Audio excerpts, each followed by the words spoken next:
to'g'ri esimga soldingiz. Shuni yaxshi qilaman deb men aniqlarga borgan paytimda operatsiya qilish mumkin emas edi. Mumkin emas, uni operatsiya qila olmayman yuragingizni degan gaplarni eshitdim. Qaysi kasallik edi? Paroksidiya tetradofalov diagnoz qo'yilganda. Keyin ozgina mahsulotlarni ichib yurdim, boshqa qildim, kalsiyadan ichdim, kalsiy yurakka foydali. Keyin o'zi borsam, menda aritmiya degan kasallik ham bor edi, yurak notekis urishi. Kalsiyni ichganimda shu qolib ketganini men o'zim sezdim. Yurakda tekisda yaxshi ishlayotganini men o'zim sezdim. Chunki men o'zim yuragim o'zim bilaman, hech kun yotganimda o'zi bilinadi. Har xil urayotgani. O'shanda kalsiy ichib oldim, o'zi aritmiya yo'q edi. Keyin borib aniqa qildirdim. Ikkiga qilarsam yurak haqiqatan anaqasi men o'zim tushunib qolganman. Men chunki yurakka bor urib o'zim tushunib qolganman. Doktor ham ko'rdi, yuragingiz zo'r dedi.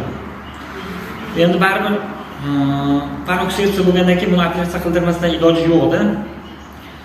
Shuning uchun mana shu yil aprel oyida keyin Vohidovga yotib bir operatsiya qildirishdi. Qildirdingizmi?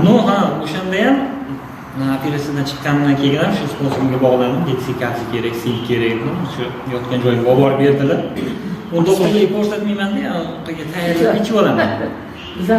Men bilan birla operatsiya bo'lganlarni uydagilar qarab yotib, bo'ynidan ushlab men nima qilib turg'izib qo'ysa, men sekin o'zim turib ketaveraman. O'sha menda kuch bor, yurakda hech qanaqa nagruska yo'q, bilaman-da menga. Mahsulot o'ziga. Ularni bir oy yotgan bo'lsa, bir oy shunaqa qilib turg'izib qo'ydi-da, uydagilar bitta qo'lini menga uzatadi, bu yoqdan kelib qo'lni ushlaydi, men bunday ushlab bitta qo'lini men boshni orqasiga tiqatdim, men nima qilib sekin turg'izib qo'yaman. Menga nagruska kesilgan joyga nagruska tushish kerak emas deydi. Shu bilan men o'sha mahsulotlarni ichib yurdimda, keyin 3 oydan keyin dedi doktor aytdi, ko'rikka kelasan, operatsiya qilgan. Shu bilan bordim, 3 oydan keyin ko'rikka bordim-da. Keyin ham o'sha apparatlarga tushirib ko'rib boshqa qildim. Yo'q dedi, yuragingizni ichigacha bitib ketibdi, anaqa yo'q edi. Puldirganda vaqtcha mana yo'q, bemalol bo'ldi, yuravering dedim. Yana keyin ko'rib ketsam, kelsangiz ham bo'ladi, kelmasangiz ham bo'ladi.